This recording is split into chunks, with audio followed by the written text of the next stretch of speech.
What is up, everybody? Welcome to another episode of 4th and 15. I am Mel. Thank you guys for joining us. Today is going to be a little bit different because I got not one, not two, not three, but a plethora of people joining me today. So let me introduce them all at one time. We got Davion, LeBrian, and Anthony. Gentlemen, welcome to the show.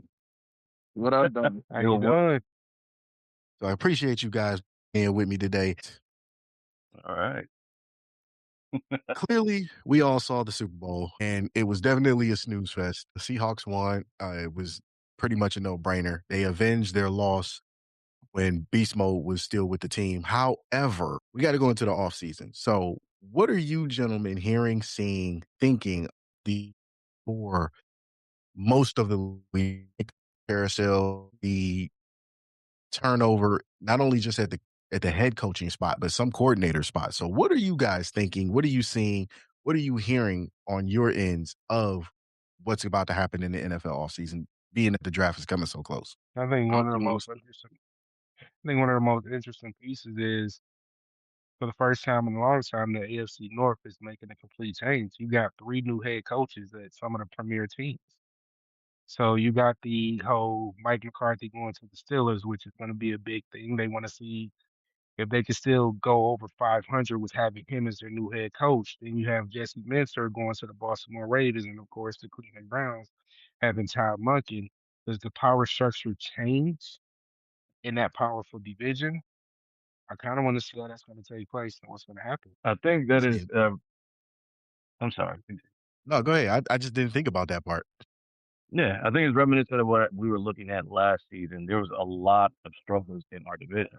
Our division, I can understand why we made so many coaching changes. The only thing that I'm going to still say I am surprised about is that Cincinnati still kept their head coach. I know that's been a big thing. You'd be surprised to look at every single coach that got fired, and you look at our why is that? Why is he the only coach that's bad? And Because I would actually love to hear that.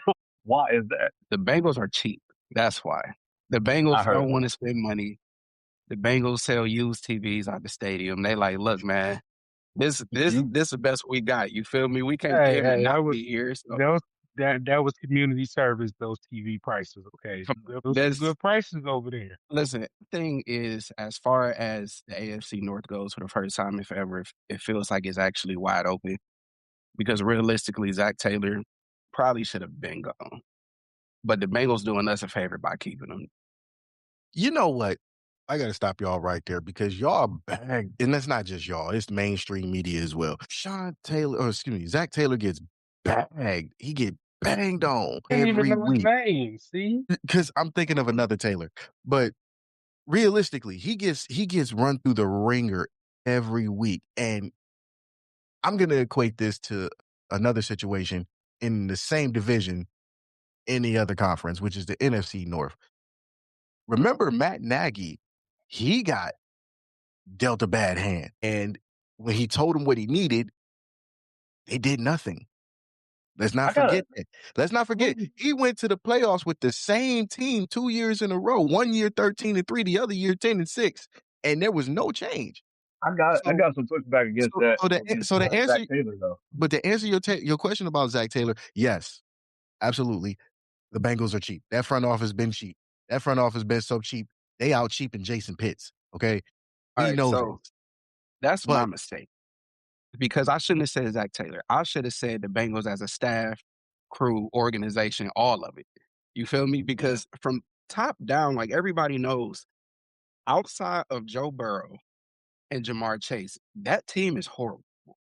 You have no offensive line. You have no defense. You don't want to invest into it in any way. For some reason, you paid to keep a number 2 receiver when you should have got rid of him. Like, none of it makes any sense. So, all of them, I ain't going to say Zach Taylor, all of them can get it. But I also want to push back on that because there is what coach doesn't get put through the ringer. Every single coach in the NFL gets put through the ringer. yes, they even if do. you're a winning coach. So Yes, they do. But like Zach Taylor gets it the worst because of the organization.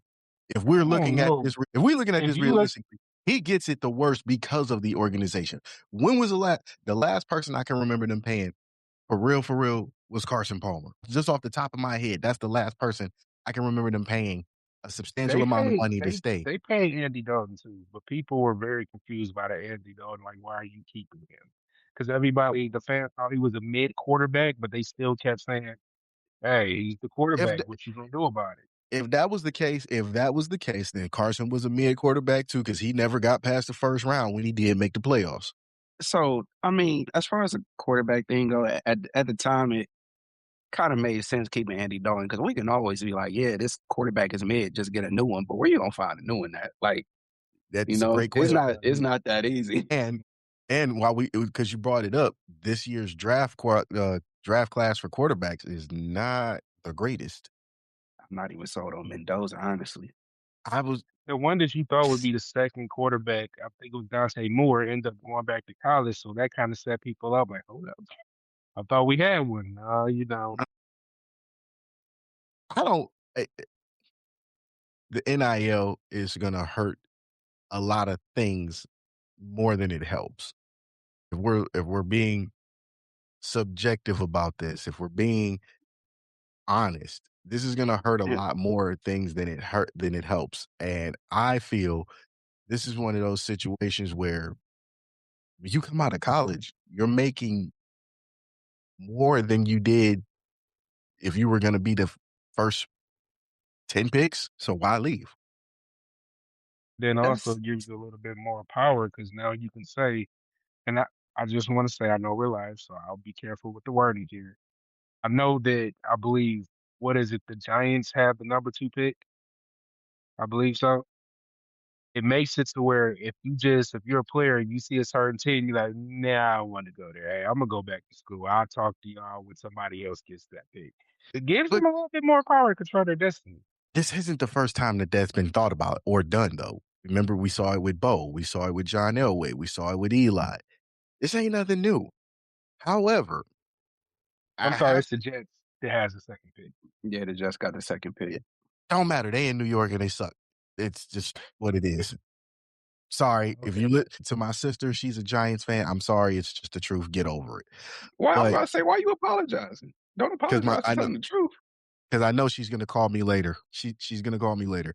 But to be honest about this, what incentive if you're a college player, especially at the quarterback position, right here, right now, with the NIL doing what it's doing, what incentive do you really have to leave? I think one of the things that can come from them staying is that they actually develop. There are some players who actually come out a bit too early, and I think that is one of the positives that can come from NIL. And I know it gives that player empowerment as there's big movements that can go through as well. But I always go in the air of being able to support the kids. They, at the end of the day, as much as we want them to say they are these are grown, no, they're kids. Most of the people that are coming out of there being able to have all that responsibility on their head and things that's coming in going into the NFL and the pressures that come with that. I would say as the biggest thing for me, I think it just incentivizes them to be able to stay longer instead of rushing out for money. That's I why I mean, said there's I'm glad Dante Moore went back because I mean, he only like 20, right? Like Mhm. sometimes you just need to get like more Yeah. starts under your belt. And honestly, if NIL wasn't a thing, he probably would have just looked at the money. It was like, it's gonna be life changing money if I go top 3. So I'm leaving. But now with NIL, he probably stay a little longer, develop a little more. The only thing that's weird to me is the fact that Raiola transferred there is just gonna sit on the bench for a year. Like, but at the end of the day, like more experience, like the better, you know? and you know what? I think I gotta send a shout out to Rico McGee of the Rulers Minute because he said this very same thing that Davion is saying. Because there was a time you probably don't remember, but there was a time where quarterbacks getting drafted had to sit and learn Yeah. and develop. Like there is a man who plays in Pittsburgh. I ain't even want him there, but he did halfway decent. His name's Aaron Rodgers. He sat behind Brett Favre for like 5 years before he even Brett got a shot. And Brett look, loves Not John Elway, but Steve Young. yeah, that's who I was thinking of. Thank you, yeah. Steve Young sat Even behind Tom Joe Montana. even Tom Even Tom Brady said. I think Tom put a hit out on Drew. Everybody put a hit out on Drew because that wasn't the first time that happened to him. Why does that remind me of Tyrod Taylor? Same thing. But Same think thing. about It's it, like Baker, and then when he went to the Chargers, I remember Buffalo. Oh yeah, that Yeah. mysterious shot that he got. Yeah, so but realistic, because I know they're gonna come for us later. But to move forward with this conversation, what are you guys thinking is gonna happen in the draft? Early draft predictions, because I'm curious to hear what you guys are thinking. Hey, let me ask you something real quick though. Just about the Dante Moore, and I'll make it quick. I know we said he needed another year, but doesn't this jeopardize the money he can get next year when you look at the potential of the next quarterback draft class, which is loaded? I don't know if he'll go in the top 10 because next Now, year's going to be loaded. it's we gonna hear that be almost every year. No, think, think about it. You got Manning, you got Sellers coming out. That class is going to have some monsters in it. but here's the thing: loaded don't always mean good. And if you know, you know, because there is only one draft class that every quarterback class coming out after that said year, there's only one draft class that they compare it to, and that's the class of 83. And we have not seen a draft class of quarterbacks Drake like May, that since then. Stop. Drake May's class. You know He what? went to the 2 Bears. years. It's been 2 years. Come on, man. Drake May. Even though it's been 2 years, they're not bad right now. They're showing that they have promise with all three of those quarterbacks. You're saying that, Right? and I don't And agree. then So you also have Bo Nix. Anthony, you get this. You get that. You get that. Take that with you, because what did we see in the Super Bowl with Drake May? He got throttled. He was Right. panicking. He was. No, it wasn't even he's a panic. It wasn't even a panic. They Troy, hated man, him. after halftime, he was pressing crazy, just throwing up stuff that I would throw up. So I agree with you guys, but what I'm saying is when it comes to progress, and you saying that somebody has showed the ability to where they can be good, that crop of quarterbacks has showed that they could be pretty good. But they are I'm not not the saying that class. with the Super Bowls. They are not the class of 83. That's the problem. They're not. I agree with you. They're not, but we haven't seen a class like that. This is You're probably one of comparing the- something. If you don't get a complete evaluation of a quarterback for quite a while, if we're looking at just evaluating how good a quarterback is, I understand what you're saying and how good he was this year. But we look at like Jaden Daniels, he didn't have the best year. But also looking at Sam Darnold, if we're looking at Sam Darnold as the quarterback that he is, you don't get a complete evaluation until later on. If we're comparing any type of quarterback class to anyone, and we're already talking about a quarterback class that's already been retired, has been out, and they had their complete careers to be able to recognize how good they have been. I think that's just unfair to the young guys that are playing right now. I'm going to be completely honest. Truth be told, I'm glad you said that, Brian. I don't think that is not fair. I don't think that is not fair. Here's why. Dan Marino, John Elway, two of the greatest passers ever. They changed the game. Now, Lamar Jackson, Josh Allen, two off the top of my head. Game changers. We haven't seen game changers like that since 83. John Elway, Steve Young. I mean, if you're thinking, we're talking about longevity. Well, I am. I'll say that. We're talking about longevity. We have not seen a game changer like Dan Marino since Peyton. Let's be honest. And the Colts pretty much lucked up with the horseshoe on the helmet when they got Peyton. Drew Brees, we They made the saw right flashes. decision. Remember, Yes.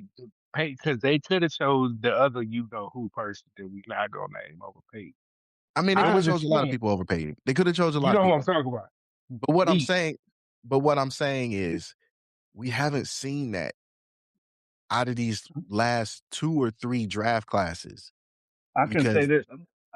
I will say this because is that the fault of the player or the fault of the organization? Because when you're looking at Peyton Manning, he led the league in interceptions quite a bit. He didn't come out being a complete product when he first came in. He was a good quarterback, but the numbers and stuff that he would put up, he probably would have got either benched or taken out he's based on how also, the organization's been doing but things. at the time, he was also a more complete quarterback than most of the quarterbacks that have come out now. That'd be my argument.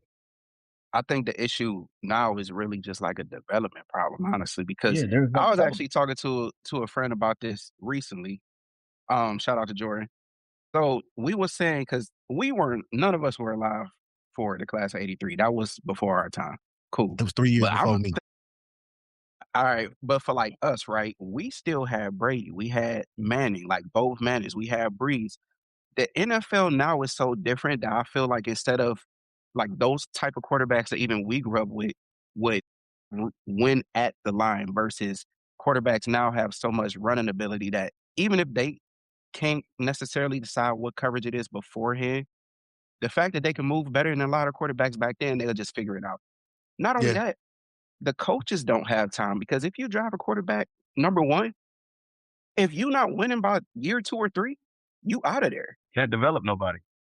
that is true. But I'll then give you that.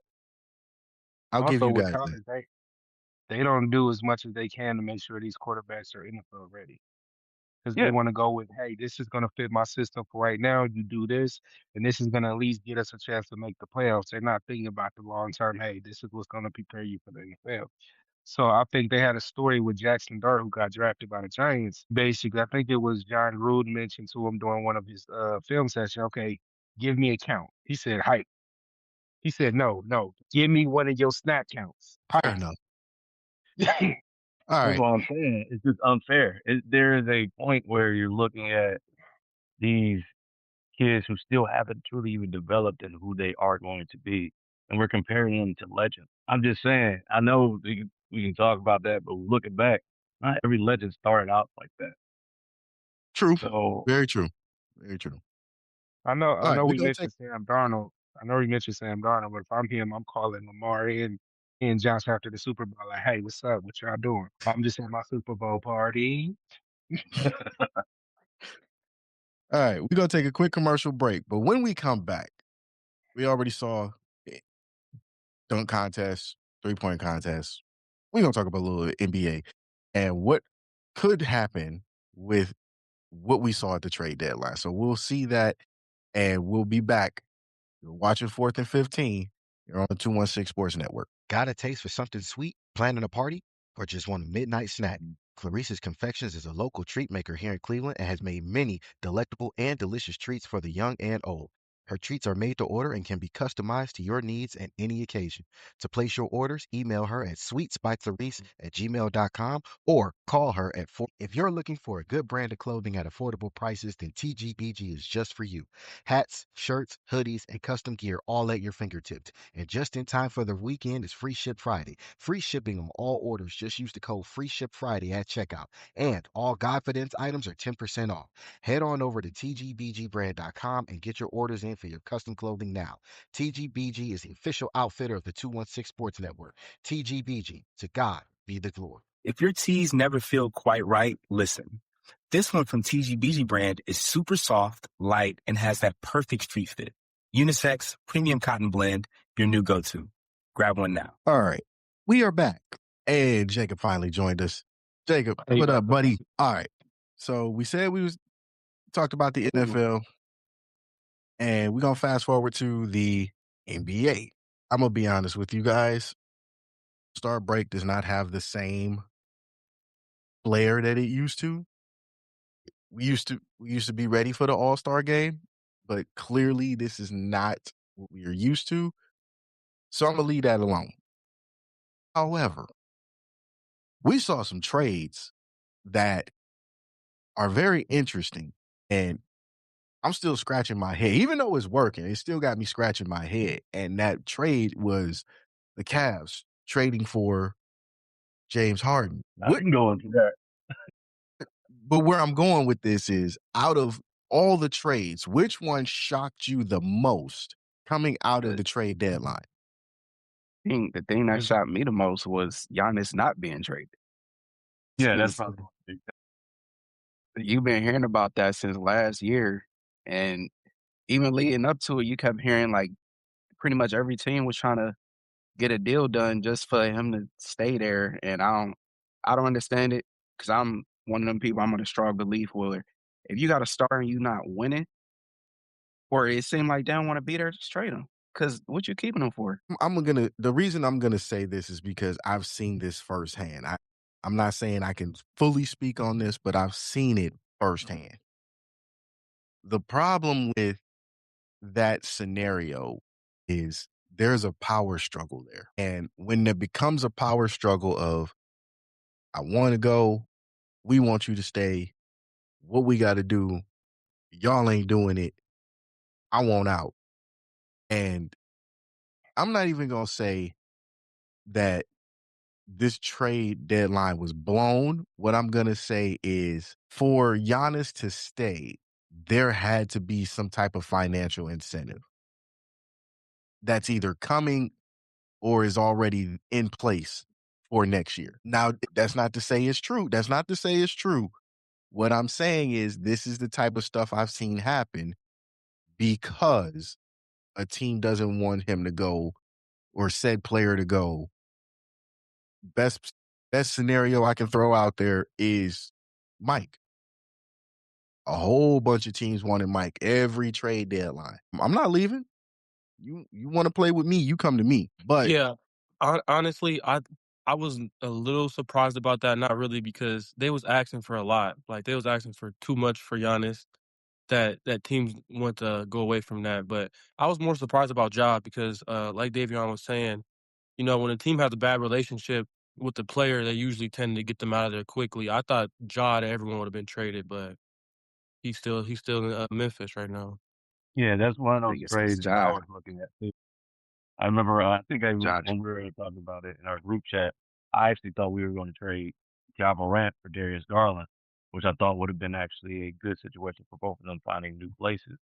Um, but yeah, I would say the one that kind of surprised me was actually the Jaren Jackson Jr. trade. I thought that was an odd.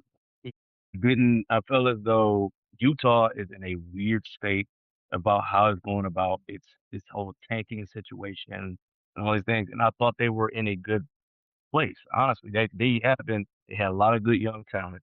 They got players who are developing very well, and then you go and you trade for Jaren Jackson Jr. And then after you trade for him, you decide you want to sit him for the rest of the season.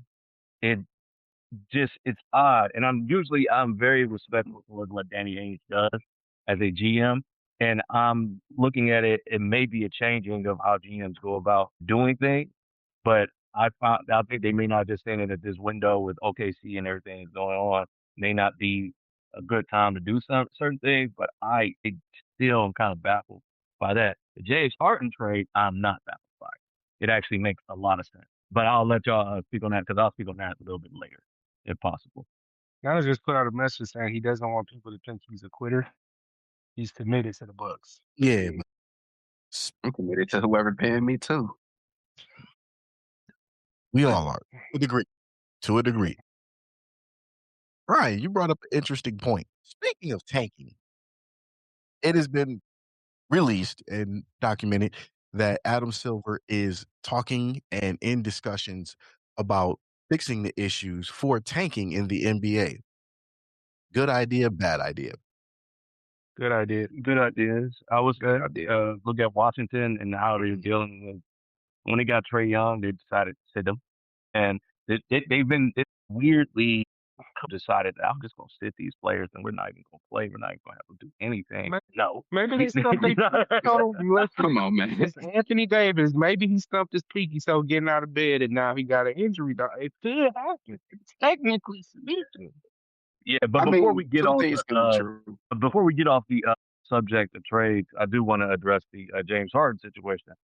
Mainly, the thing that I look at is most people don't know about the second nature. Most people don't understand how that works and the consequences that could come with the second nature. And that trade was big on financial ramifications when it came to the James Harden Darius Garland trade. It gave you a year off the amount of money that you're going to be getting or having to spend out. So it gave you a player who is usually rarely is hurt. He's usually going to be more consistent than not when it comes to actually playing. I don't know about the playoff ramifications, but you're getting a player who is great fit for distributing it to the bigs that you have. He is competitive now, and you also have Rich Paul, who had admitted that he already went to Kobe Altman talking about Darius Garland's going to be gone by next year. If things don't go, he's going to ask for a trade. There's going to be this that's going to happen. So you have a window of being able to make that decision. And if most people don't know, under that second apron, if you continue to be under the second apron, which we are the only team that is under the second apron, you lose out on more than just, yeah, you can't spend as much. No, there's more than fine. You lose out on draft picks. You lose out on your ability to trade. You lose out on a lot of things if you do not get under that second apron. And I believe the Cavs were also trying to get in the way of trying to get Giannis. They were trying to set up a bigger trade that was going to end off with them getting under the apron as much as they possibly can, and then be able to do more flexibility when it comes to those multi-team trades that they can do. Because it is the ramifications financially for the Cavs and as a team were big on this trade.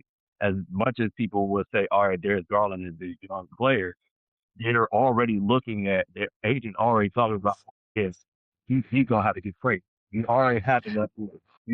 And Brian, I'm glad that you said that because a lot of people, a lot of fans don't know this, that the Cavs are one of the few teams that are consistently on the luxury tax. And for those at home that don't know and don't pay attention, the luxury tax is a tax that teams have to pay when they've overpaid their entire roster. And that is big because Gilbert has been paying that luxury tax since LeBron's second coming or second arrival. Yeah, you can do that when you're the richest owner too. So I'm You can, but like you said, in the long run, it hurts the team. And it hurts what you can do because you don't need to go for a trade. You paying three different players. Playing three different players. Excuse me. Playing three different players, $100 million. What you need a trade for? Well, we trade because we trying to get out of this contract. I give Dan Gilbert a lot of credit just for the fact that you could tell that he learned from when LeBron left the first time because he didn't want to spend. And now it's like you can't even blame him because you see it on paper. You're like, yo, we spending all this money for a team that's like 500. What's the point? And somebody had to be the odd man out because the only way you can justify paying everybody like that is if you're winning. If you're not winning, odd man out, somebody got to go. You look at it, Darius Garland, you always hurt. This has been weird with you and Donovan Mitchell since he got here. So he was the odd man out. Truthfully, I thought it would be Jared Allen. You ain't getting rid of Fro Magnum. What's wrong with you? Look, to me, I just thought they would go all offense. That's just how I looked at it. And I think the James Harden trade on paper is a good trade. I also think it's a good trade for the rest of the season. My question is, when you get to the playoffs and you get to the second round, then what? James Harden got a history either choking or being hurt. Evan Mobley hurt. Jared Allen hurt. So it all still falls on Donovan Mitchell anyway. So I'm not even mad at the Garland trade. I just more so got a lot of questions about who you traded. I'm thinking playoffs. We all are. Even Donovan Mitchell would never been past the second round. I want to say again, I want to go back to something I said earlier. I believe they were trying to get Giannis. I believe James Harden was a part of the trade. They wanted to get more going into it, but then they wound up stepping out, not trying. They say, all right, we ain't trading Giannis, yada, yada, yada. On top of, I think the Cavs have a very good player development thing going on that they have an advantage over most other teams. And there are players that they have on their team that are going to be able to step up, that are going to get better. Look at Jalen Tyson and how good he's been playing. You have a great set of young players who are waiting their wings to come up. Nowadays, based on how things are going in the NBA with that the apron, you're going to have that. Players aren't valued as highly if you're only a specialist. Look at how much you traded for Trae Young. A lot of players, if you're just only good at one thing, they're not going to be looking at you as being worth these multi-draft picks.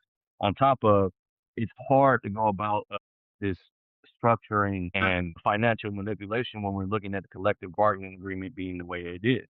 there is there's a lot of money being put out, even for players who aren't doing much, who are like DeAndre Hunter, things like that. You're paying a lot of money for players who aren't stars, and that makes it for you to lack a lot of flexibility as well.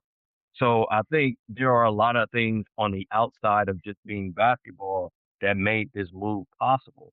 And I think, again, I may be incorrect on this, but I really do believe the big reason why we're looking at James Harden being with the Cavs is that they were targeting another player, be it Anthony Davis, be it Giannis. They were targeting other people. And you're saying Jared Allen would have been man out. I believe he would have been. I believe he would have been one of those players that would have been out if they were to be able to find that other target that they were trying to do. One reason why they were maneuvering the way that they were maneuvering. So yeah, I feel it was odd trading for James Harden, but if you look at it as a big picture of, oh yeah, they're trying to trade for a third player, that makes a lot more sense. You're right. Yeah, that was But the before Cavs are we doing it but for LeBron next year. but before we finish Mhm. that, we're going to take another quick commercial break because I want to continue this because LeBron said some things that really stuck with me. So when we come back, we'll finish this NBA conversation. Watching 4th and 15 here on the 216 Sports Network. Are you ready for a snack or a treat that satisfies that sweet tooth? Well, Clarissa's Confections has what you need. All her treats are custom made and centered around your taste buds' desires.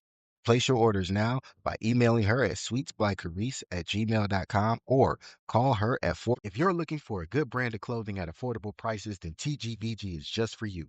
Hats, shirts, hoodies, and custom gear all at your fingertips. And just in time for the weekend, it's Free Ship Friday. Free shipping on all orders. Just use the code Free Ship Friday at checkout. And all Godfidence items are 10% off. Head on over to tgbgbrand.com and get your orders in for your custom clothing now. TGBG is the official outfitter of the 216 Sports Network. TGBG, to God be the glory. Is hot complexities.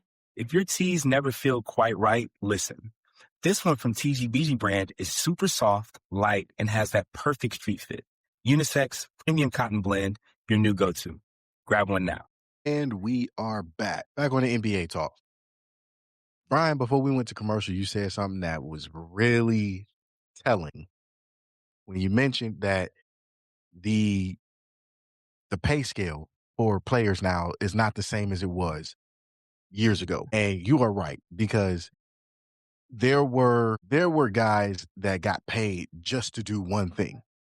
Dennis Rodman, for example, got paid just to rebound. Dennis Rodman averaged 6 to 10 points depending on the year, but he averaged 110 rebounds every game. That don't work no more. You got to be multifaceted. So with these trades, to allude to what Davion said, I agree. There has to be some substance, especially with this Cavs team, because as it looks right now, the Cavs are sitting, I want to say fifth. I'm going to look that up and be for sure, but they are sitting actually fourth in the Eastern Conference right now.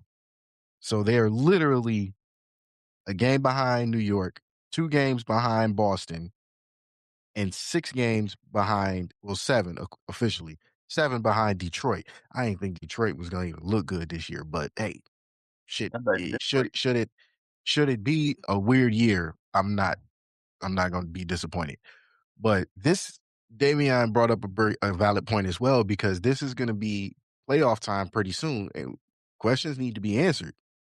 Can the Cavs make it past the second round? Can they essentially beat a Boston team or beat a Detroit team? Because realistically, whoever comes out of the Central Division is realistically going to be between 1 and 3 in the playoff seeding. So that first round is going to be easy. I ain't gonna say easy. It's going to be more for you than it is for 4, 5, 6, realistically.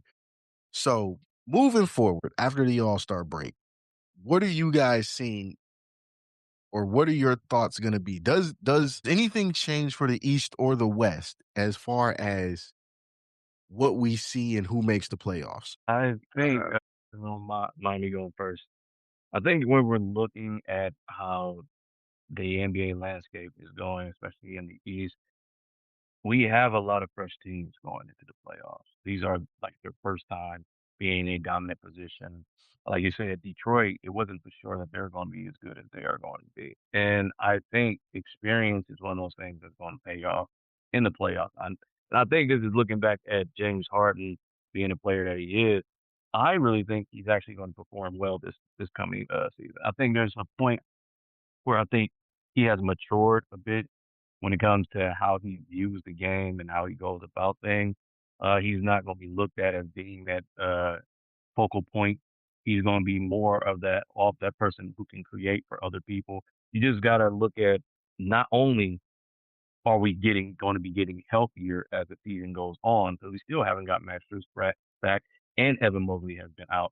But you got to look at how great Jared Allen has been playing even before James Harden got here. How they have been utilizing him has been great. He's been being more aggressive. He's been doing a lot more things. And I think with him being here, it's not just about his ability to score, it's about his ability to facilitate and make other players better. And I think the Cavs will be able to go a lot further due to that. But Boston is hampered and injured. Orlando, I don't even know where they are actually right now when it comes to that. Orlando is 7th right now. All right. They've been injured and dealing with their own thing. There has been a lot of injuries, inconsistency. There has been a lot of moves that just have happened that it may change things. But I feel like a lot of teams are either giving up on the idea of doing anything this year, or I just I don't think they have the experience to actually be able to get past what the Cavs bring, because we have a lot of stuff coming at them. Like you said, multifaceted players. I think there's not many players on our team that only just do one thing. I even get like Sam Merrill, who just went off shooting like a million for a million. He's a great help defender. He is multifaceted. He knows how to pass. He knows how to do all these different things. And the Cavs have a lot of depth. They have a lot of it. I can see them going far this year. There's a reason why most people are looking at them as being the favorite in the East over Detroit, because Detroit lacks that experience as much as the Cavs have. Not only that, but I mean, we know who coaches Detroit. You know, we know very well. And even when he was here, regular season, we'll look good, fall apart in the playoffs. So, but like every team in the East really has questions at this point, which is why I think the Cavs are so all in at the trade deadline, because they're like, we're going to make a run, now is the time to do it. Because realistically, like, nobody really expects anything from the Heat. Nobody expects anything from Charlotte. Nobody expects anything from Toronto. It's Realistically, like, exciting though, because you see it all these is. teams you've been seeing all these teams have been building up to be in the playoffs at this point. Like Detroit, you got the Magic, and just like you said, the Hornets. They all been building the last couple of years to get to this point. So it's going to be interesting to see how the rest of the season is going to shake out, and these playoff matchups. Because like Detroit, they possibly can get bounced in the first round. You never know. I mean, it's going to be quite interesting to see all these young teams who've been building up to this point to play in the playoffs. Now, see, my issue is, I don't know if y'all remember, but I put it on wax last year when the Cavs was having the season they had. I'm like, at this point, they just still seem soft to me. And I wouldn't be surprised they went home in the second round. Said that That's why before I'm the playoffs surprised they started didn't last year. try to trade Jared Allen. I look Because at him as too soft. He was a weak point in our defense they last just year. they Yo, get bullied every year in the playoffs. Them two, Mobley and Allen, they just get bullied every year. And y'all are at harsh, this man. point, He's the at reason this, why we lost, in my opinion, Indiana. I'm not saying that. I ain't going I'm that far. going that far. Indiana was not the better team. They was a tougher team, and in the playoffs, tougher Yeah, teams but just Indiana, win. I wholeheartedly Indiana was believe the best team. if Halliburton didn't get hurt, the Pacers would have won Game 7. I really Yes. believe that. Possibly, we can't talk about hypotheticals, but Yeah. the end of the story is like you said, the Pacers had a chance at Game 7 to win the NBA Finals. That could have been the Cleveland Cavaliers if they wasn't soft, but they were soft. They got out hustled. They got that out everything last year versus the Pacers in the playoffs. And But there's no Because way no if one can we, tell me the Pacers were a better team last year. because if we being Injury. honest, I don't know if it was I about mean, being soft. I think it was about being outmatched. we Like say that every single year. No, Every I single year the this Cavs was year. definitely was a better team Hey, last year. I gotta say something, man. when it came down to last year, injuries was one of the big ruling things that happened. Not James every Harden year. affected Every us year, terribly. This Every is the year. reason why we year made the though. trade for James Harden. That's what I'm saying. We are in 36. effect, yes, in effect, And 36 don't LeBron is matter when you play 95. with What the are we numbers that saying? he's playing. Don't put LeBron expectations on other players. That's Not putting Harden doesn't have an injury history as long as, the longest yard, the longest mile. He He doesn't got a have a history of choking history. though. History of choking and history of injuries is two different things. I'd rather deal with somebody who has a history of choking than a history of injuries because But no, but yeah, here's why I'm saying that. Here's why I'm saying that. If you have a history of injuries, I can't depend on you when I need you. Now, history of choking, let's go back a little bit. There was a football player and quarterback who had a history of choking. And then he turned it around and won 2 Super Bowls back to back. His name, John Elway. He had been to the mountaintop. He had been to to see what it was like. And every time he got there, it wasn't a good look. He didn't got blew out. He didn't got beat on. And then he finally gets what he needed, a running back, a tight end, and a deep threat wide receiver, and a defense that'll kill you. And he wins 2 Super Bowls. So if we're going to say that, I'd rather have that than a guy that's not there when I need him. Because if I look to the sideline, hey, let me get you. All right. That's why they got DG up out of but here. but but Yeah, you yeah, know, but exactly. some people end up being like Jim Kelly and Hey, choking in the big moments. I don't think that was just a Jim Kelly thing. I think that was an entire team thing because there's no way you make it to 4 Super Bowls but also and you don't come home with at least one. I was to also say the thing about John Elway was a team thing.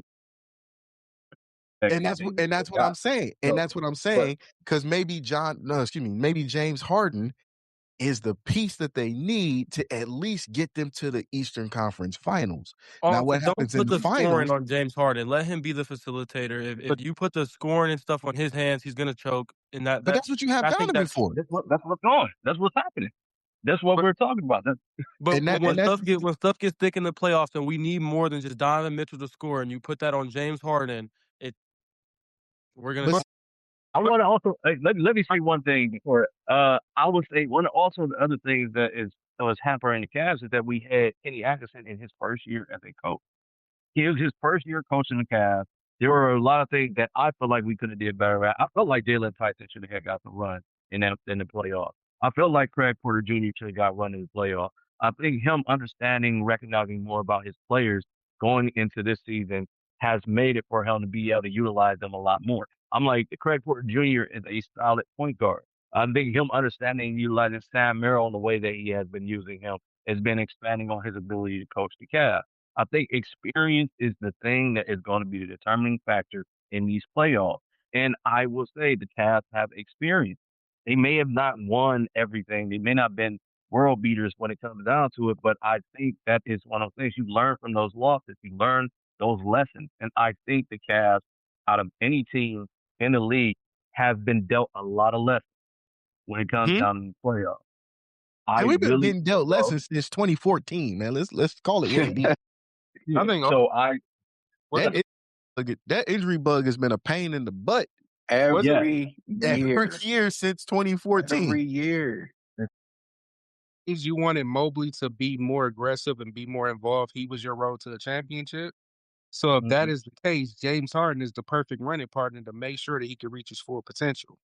Look at how good Jared Allen is playing. Comes I was about to I'm say just Jared that Allen boy. looked great so far. Jared So far, Allen looks yeah. like a beast. And So I again, and this is why I brought up the Elway situation because he was in the same situation, different sport, same situation. I need people around me because for a long time, let's be real. Who was his running back before he got Terrell Davis? Don't worry, I'll wait. also, I funnily can't enough, even you tell haven't you. even brought up Keon Who was Ellis who? and Dennis Schroeder being added to the team too. We haven't Yeah, even talked about them, and yeah. they've been balling.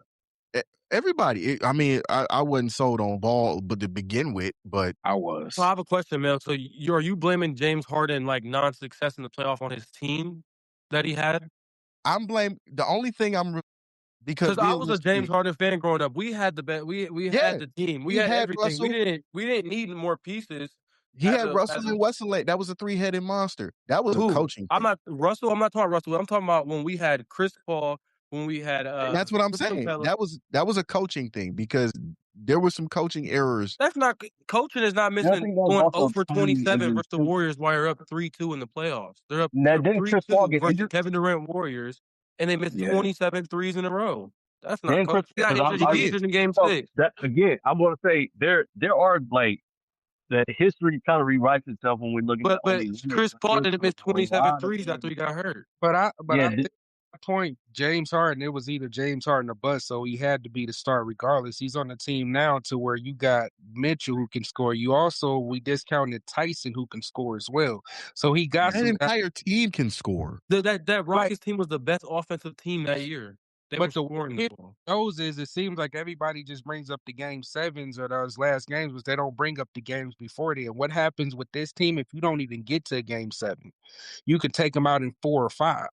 James Harden is good for that. Plus, when you have a running mate like Donovan Mitchell who could say, listen, I know you having one of those crazy games or you're not scoring. Listen, just be the facilitator. Go over there. I can take care of the ball and get the scoring for you. Then when you feeling it, heat check it. But you don't have to force it. Just go with the flow of the offense. In the playoffs, when you have to slow it down, James Harden is one of the best passers in NBA history.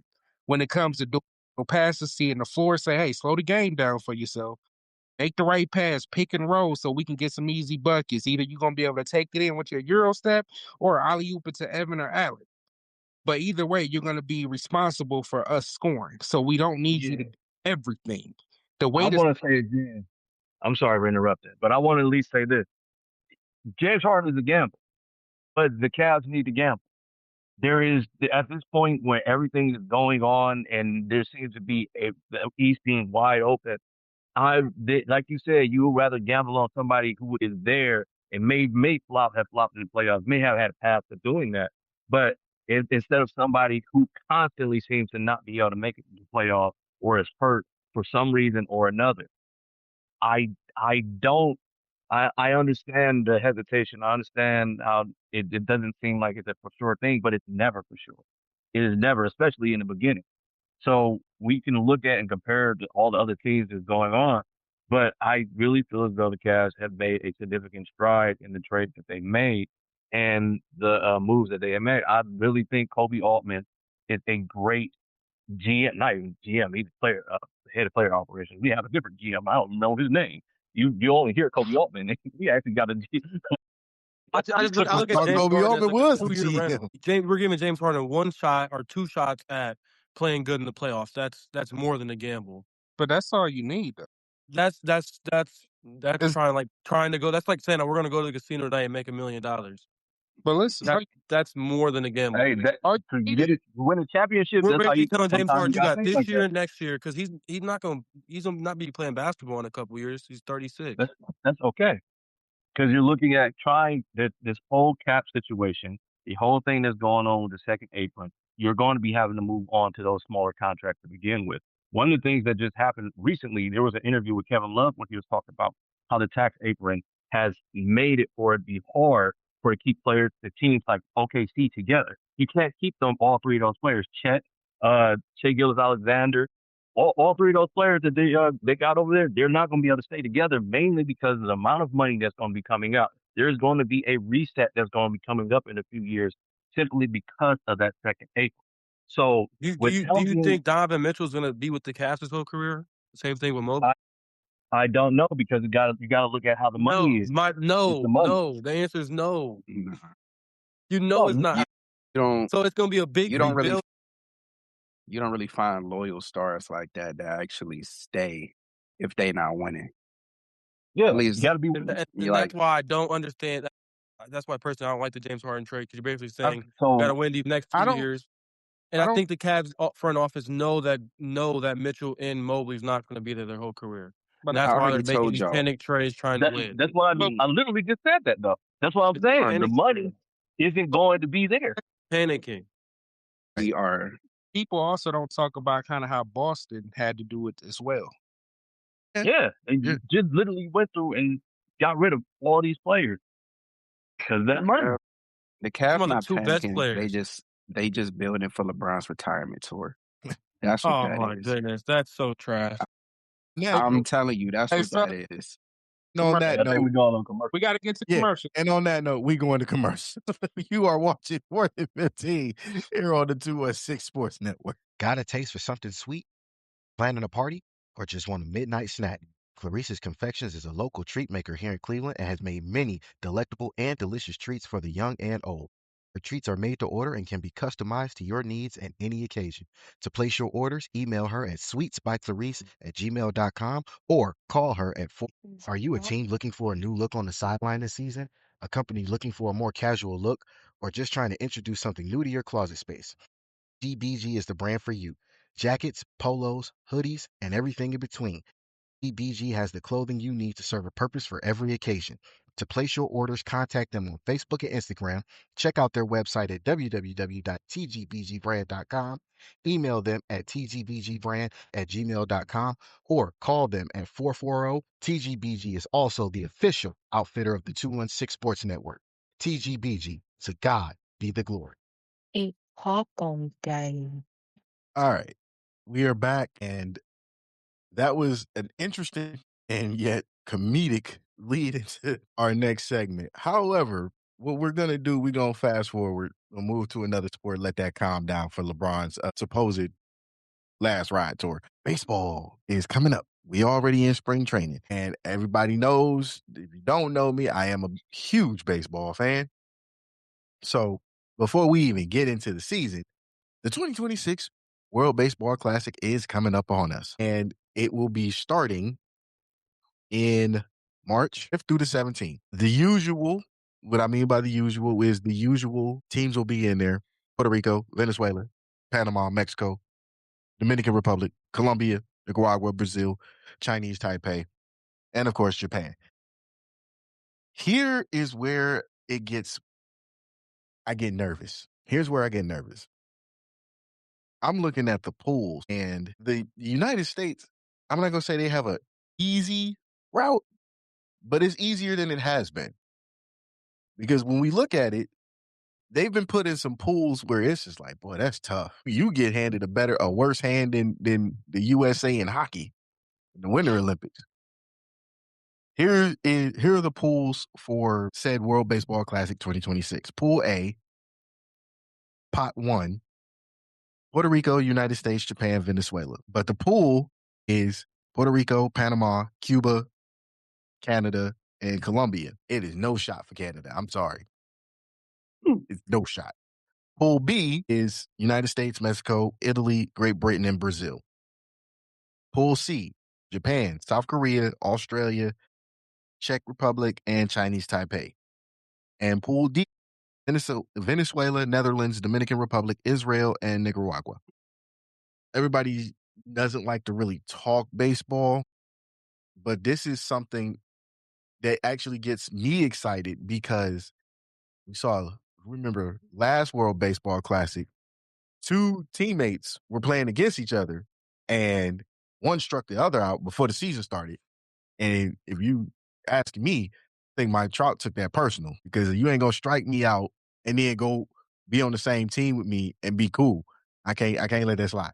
However, what are you guys' thoughts on these pools? And what are your thoughts on the United States' shot to at least get back to some type of respectability? I got a question. Since I have never been the biggest baseball person when it comes to understanding. What is the World Baseball Classic, and It is what is their comparison to like in other sports? it is a The tournament. best It's just like thing, it's yeah, just like the best thing Olympics. you It's a could tournament. compare it to.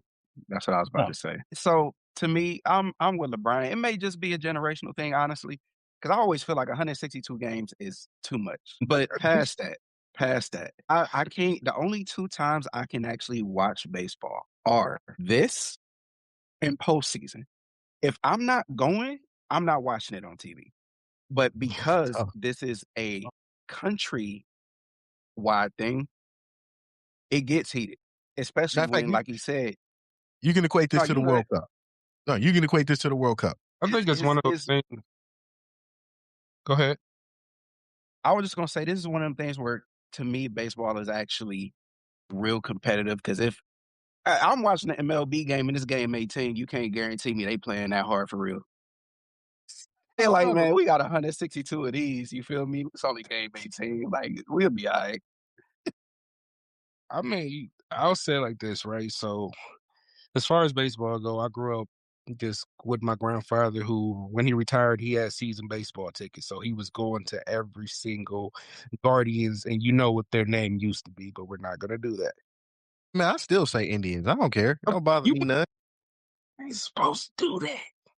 That's who. Said the internet, man. Dad. And So I'll say this. continue your thought. I'm saying. I've been a fan of baseball to a certain extent. Like I was a fan back in the '90s when they had the Kenny Law things and everything like that on Marvin Scales.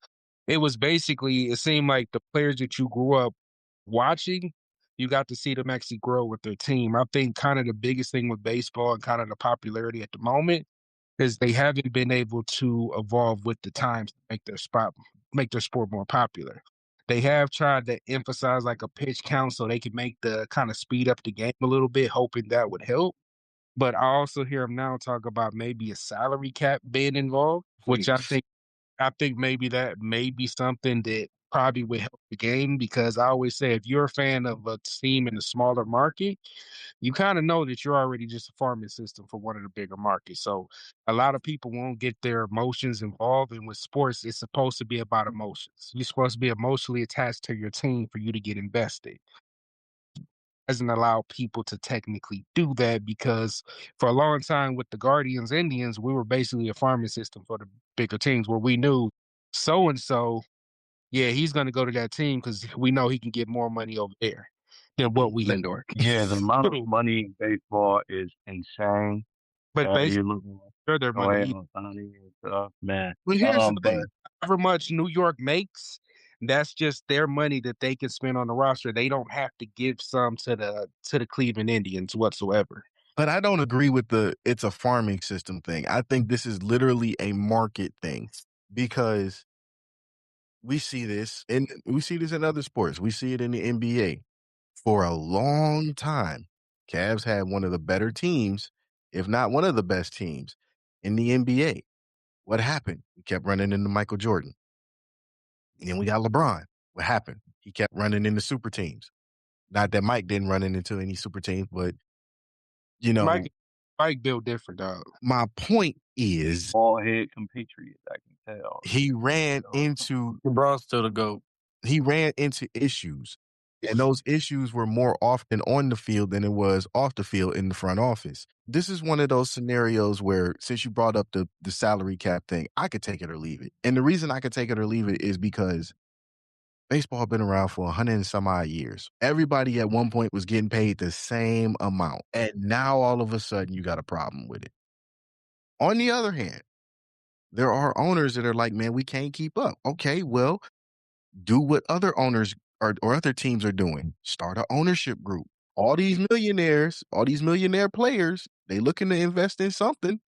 But hold up, here's the funny part of this. The owners are are the ones that actually want the salary cap.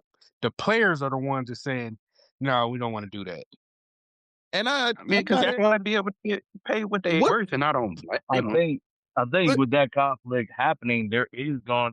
I've been hearing rumblings, and this is one of the big things that's going to be impactful for baseball going into next year. That there may be a lockout. I can see that happening coming up soon. it wouldn't be the first time. Wouldn't be the first time. Wouldn't be the last time. But here, and Jacob knows where I'm going with this. Why would I want a salary cap? If I'm on the field, if I'm on the road, if I'm away from my family, if I got to put up with ugly reporters, if I got to put up with umpires that's probably betting on the game, whatever the case may be, or heckling fans that's betting on the game, why would I want a salary cap? I want all the money I can get. If you're a player, you don't want a salary cap. But I'm talking as far as everybody else, because you can't tell me that the Dolans probably just like sitting around and seeing what the Dodgers doing. It was like, I mean, that's cool. You know, they can pay them people. We can't, but they Yeah, can. Owners got to be and pissed about what the Dodgers doing. They can't. I think How the you only go? way it changes is if the fans, because if you lose, if like the same team wins for like 5 years in a row, or you get the same group of 5 teams that keep winning every And that's year. what happens though.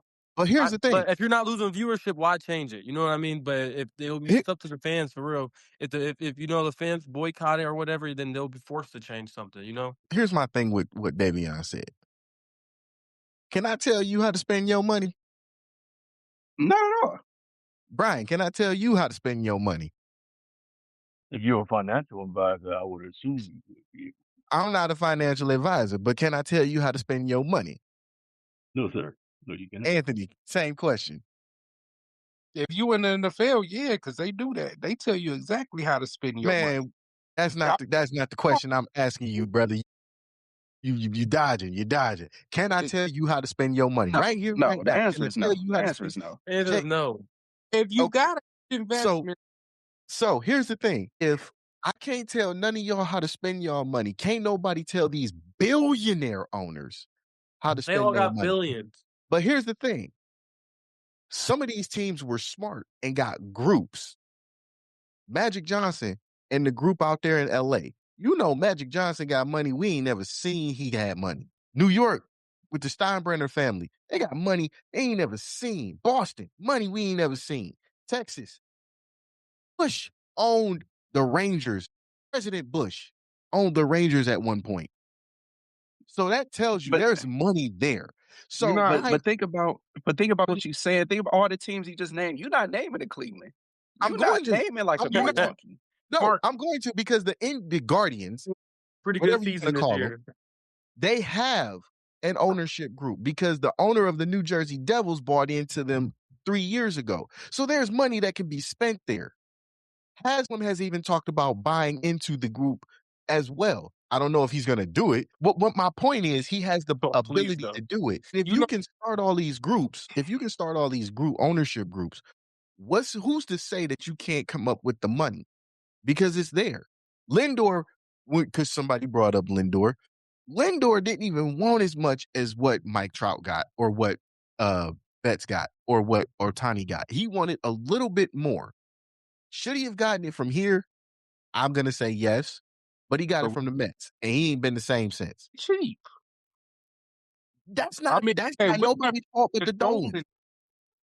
I think the That's word not. If you want to be that cheap, go ahead.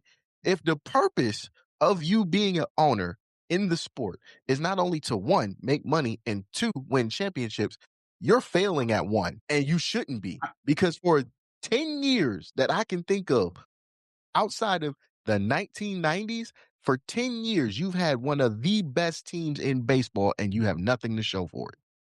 the winningest team in baseball. And you have nothing to show for But it. I also think that's part of the problem because every single year, well, pretty much every year we go into the season with expectations for us so low, and somehow we always overachieve to the point where they might just see it as like we can develop or we can get a good manager. We could make something out of nothing. So why would we spend the money? But you've But done at a both. certain You've got point, good money.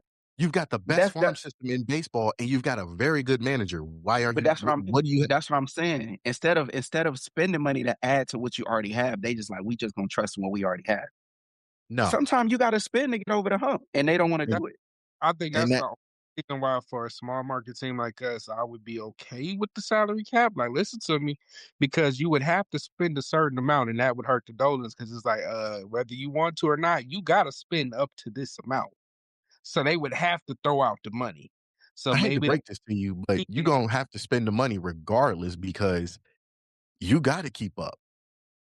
Chicago has to keep up. Chicago didn't win a World Series for 108 years. Do you know how long 108 years is? The Titanic been down at the bottom of the Atlantic for 115.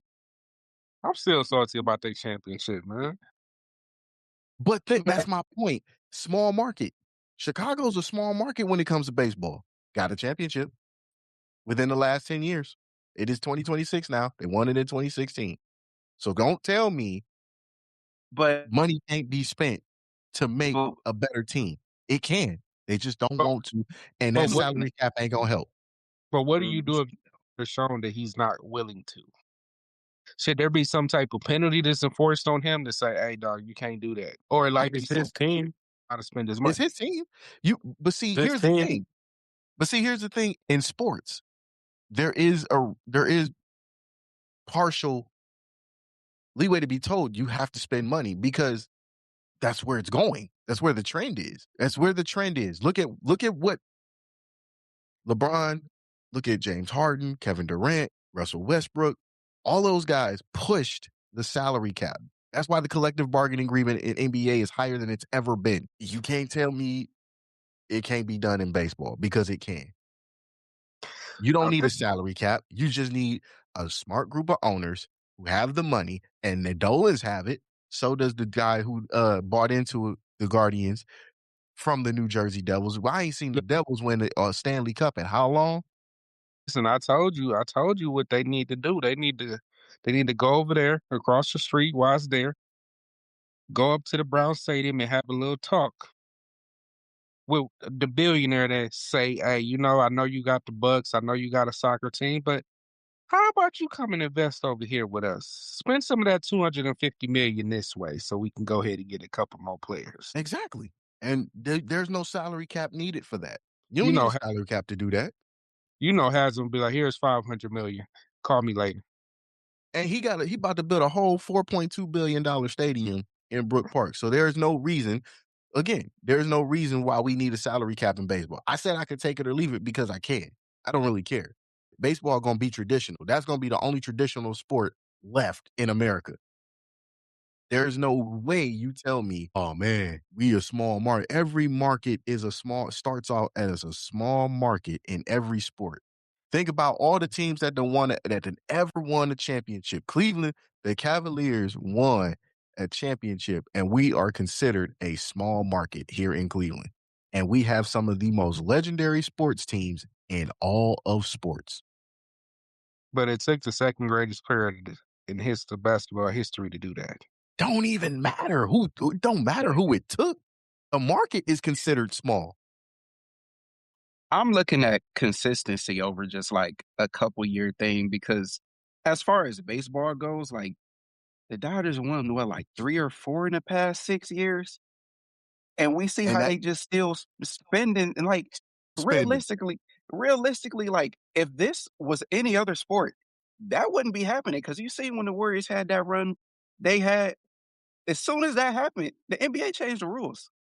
Baseball just like, hey man, it's their money. Let them do what they E- e- want. exactly. That's the same thing they did with steroids. Hey man, we making more money than we ever made. Bring the Uh, steroids back. I, You feel me? I Like I think know it sounds crazy. I It think you sounds just crazy. made a I think you just made a You great want to point see to him why off the people as juice? big a fans than there are the people who are actually watching baseball. And it You tell them to mix it in it's their just, cup. there's no competitive mix up with everything since there's so much money being put into these things. I feel like when you're looking at the Dodgers again, the money is crazy. There is so much money, and how do you expect anyone to be competitive against that? I'm just gonna be truthfully honest, just as an outside person looking in. I'm not interested in seeing the Dodgers every single year just doing that. I'm not interested in seeing the Lakers do it. I wasn't I'm not. interested in seeing the Patriots do it, but they found a way to do it. Yeah, but I can't at be the mad end, at you if you find a way to do it with a salary cap though. Like I'm yeah, a that's hate. what I'm saying. Can't be that mad. I But can't as be far mad, as period, because like you said, that was consistency there. yes, I can. I'm a hater. You feel me? If it ain't my team, I'm Very. a hater. I don't Yeah, wish that much success on nobody that ain't my yeah. team. When I was a Rockets fan as a kid, the Warriors traumatized me. You know, I just Man, I every year could not get past them. Beat but, everybody else but them. but see, here's the thing. I want people at home watching to understand. This is nothing new when it comes to baseball. This is something that's been an argument for the last at least 30. The problem I think people have with it is we can't compete because we're in a small market. The market ain't got nothing to do with it. It's your front office. And I'm saying that because I've been in situations where we've had the chance on the team to get the best quarterback. get the best wide receiver, get this, get that. And the minute that said player or those said players throw out a number, yeah, we can't do that. And then we look like crap the rest of the season. How did you feel about that? I was hot. I can't say for Detroit purposes, I can't say what I really was thinking and how I was really feeling, but I was hot because we're on a team. We're trying to win the championship. That's what you're paying us to be here for. Mhm. You're not paying us just to, hey man, I got a couple billion I could blow somewhere. Hey, you want them, you want about 20, you want about 30? No, we came here to win a championship. The best quarterback on the market is in free agency. The best receiver in the league is in free agency. Why are they not here? You see something, that's why I'll be honest, like, just 'cause kind of mentioned it a little bit, that's why I can't even really be mad at Haslam because at least the owner is spending money. Now, Yes. we got I think we had the highest paid roster for the last couple years. At least he's spending his money. Now, just like you mentioned, if the coaching and everything else is not good, Then that's the one. That's another problem. yes. But if your owner is constantly wanting to actually spend, you can't even get mad at the man. We can't And get that mad at him and that's what I'm because saying. If you spend the money, if you stop being so bullheaded and spend the money, you won't have this complaint from because and I'm I'm a believer in this aspect of sports. If you spend the money, you're going to make that money back True. 3 times over. Let's look at the history of it. I'm not saying they did it. What I'm saying is they found a way to make it work. Patriots, I'll throw them out there one more again. The Patriots found a way to consistently find ways to pay players to come here and play for Bill Belichick. We all know Belichick ain't the most liked coach in football, but if you can put up with him, we can make it to the Super Bowl. How many times did they win? 6. But Same thing. it also takes your quarterback willing to take a huge pay cut for that too. And he did to help pay those other guys. So we have the money, but this is football. I'm going to get to baseball because baseball had it to where you had Mike Trout and Shohei Ohtani on the same team. Hold up. They weren't on the Dodgers at this point, or even close to. They were in yeah, L.A. Angels, Anaheim Angels, whatever you want to call them. They was with the Angels I got a question for you real quick though. on the same team, and they made it work. The Angels had the best record they had had in 30 years. Do you consider him the best baseball player of all time? Who? Shohei Ohtani? Yes.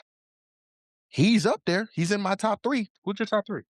My top 3, bias. Griffey, Oh, Ohtani, and just off of GP purposes, because I was in that era, Albert Bell. that's a good list. I can't even hate on Albert, that. only reason I wanted Albert Bell was I But think Albert Bell is in there because he didn't need steroids to knock out a second baseman. He gonna knock you out regardless. You throw at him, you do something he don't like, he knocking you out the next time he get on base. Good luck. But Ohtani, Bell, Griffey are my top 3. I look at Ohtani as a generational talent because he's doing things that country is known for doing in sports, in baseball. They are multifaceted. They can pitch, they can play certain positions, and they can hit. mhm. And my thinking with that, this has been my theory for a long time.